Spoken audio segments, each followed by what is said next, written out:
Assalamualaikum warahmatullahi wabarakatuh.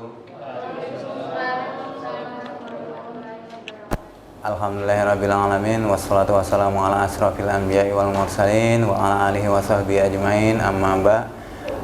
Bapak Ibu para hadirin jamaah tahlim STI Totalwin, di kajian Ramadan kesempatan kali ini kita akan kembali bertemu, dan kali ini kajian akan diisi oleh salah satu dosen STI Totalwin. Langsung saja kepada Bapak Prihasantyo kami persilahkan untuk mempersingkat waktu. Ya, terima kasih Mas Acok. Assalamualaikum warahmatullahi wabarakatuh. Waalaikumsalam warahmatullahi wabarakatuh. Bapak Ibu dosen, Bu Titik, Bu Emi, Ustadz, Ustazah yang berbahagia di majelis Tadarus Al-Quran pada siang hari ini. Kali ini saya tidak ceramah ya, saya lebih ke sharing saja karena sudah banyak ustazah di sini yang mungkin sudah paham. Cuman saya akan sharing sedikit saja mengenai keutamaan sedekah. Jadi sebenarnya saya ingat pesan dari ibu saya sebenarnya, di mana ibu saya itu berpesan bahwa ujian terberat kita ketika bersedekah adalah bukan saat kita mempunyai banyak rezeki, tapi ketika kita tidak punya. Apakah kita akan tetap istiqomah dalam bersedekah atau tidak? Itu pesan dari ibu saya sebenarnya. Ketika kita banyak rezeki, kita bersedekah itu sudah biasa. Tapi ketika kita tidak punya, kita bersedekah dengan apa? Itu yang selalu disampaikan oleh ibu saya dan akan selalu saya ingat. Maknanya adalah ketika kita tidak punya rizki dalam bentuk finansial, kita akan bersedekah dengan banyak hal. Banyak yang bisa kita sedekahkan, tidak hanya dengan finansial, tapi juga mungkin tenaga, mungkin sharing seperti ini termasuk sedekah. Sedekah ilmu, kita tidak memberikan ilmu atau mempelajari banyak hal, memberikan pada teman tanpa pamrih, itu termasuk juga sedekah. Kemudian saya mengutip dari perkataan Profesor Nasaruddin Umar, yaitu dari Imam Besar Masjid Istiqlal, mengatakan bahwa ketika kita tidak punya sesuatu, tapi kita punya sesuatu barang yang ada di rumah, misal di gudang yang tidak terpakai, kardus bekas, botol bekas atau apapun, itu bisa kita sedekahkan. Ke siapa? Banyak gitu kan. Mungkin kita berikan pada pemulung, itu bermanfaat buat beliau. Diberikan secara cuma-cuma, bukan kita menimbun kardus bekas, kertas bekas kita jual lagi, tidak. Itu maknanya berbeda ketika kita ini juga pesan dari ibu saya sebenarnya, ketika ibu saya adalah seorang pedagang, beliau sering ketika musim-musim Ramadan seperti ini mengumpulkan kardus bekas, kertas bekas, toples bekas, itu dijual kembali. Itu kalau misal musim lebaran kayak gini, kalau ibu saya bilang ini bisa untuk belanja lebaran gitu kan. Nah, cuman berbeda makna ketika kita memberikan itu secara cuma-cuma kepada para pemulung misalkan. Nah, itu ataupun kita punya sesuatu barang di gudang yang tidak terpakai. Misalkan TV bekas, TV tabung bekas gitu kan, ataupun memberikan secara cuma-cuma lah.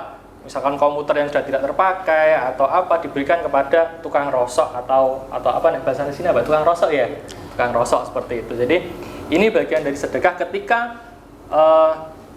kita tidak punya rizki yang lain untuk diberikan.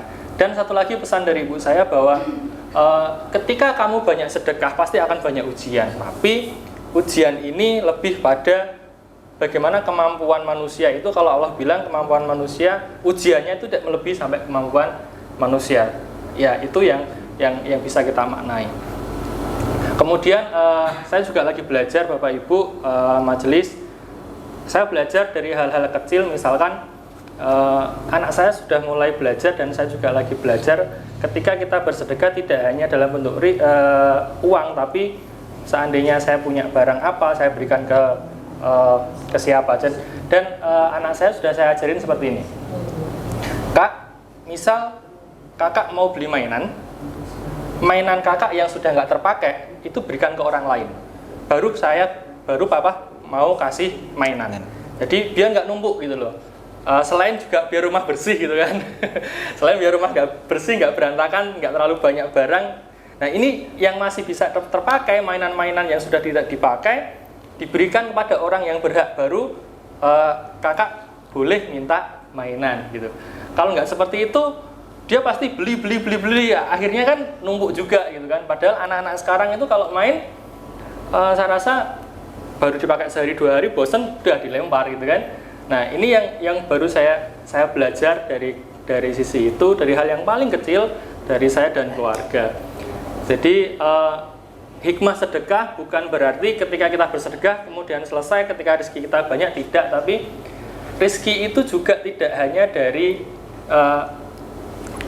gaji, bonus dan lain sebagainya, tapi teman yang baik itu juga rezeki kita, saudara-saudara yang luar biasa seperti ini juga rezeki kita gitu kan. Jadi mungkin itu yang saya sharing hari ini. Cukup sekian karena ini cukup pendek saja Mas Acok ya, karena jam 13.30 ada agenda lain dari saya.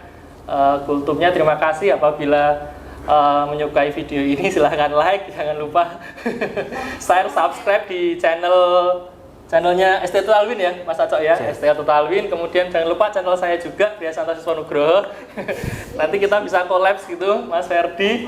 Jangan lupa logika membutuhkan logistik, tapi logika akan berjalan meskipun tanpa logistik. Terima kasih, kurang lebihnya mohon maaf. Wassalamualaikum warahmatullahi wabarakatuh. Waalaikumsalam warahmatullahi wabarakatuh.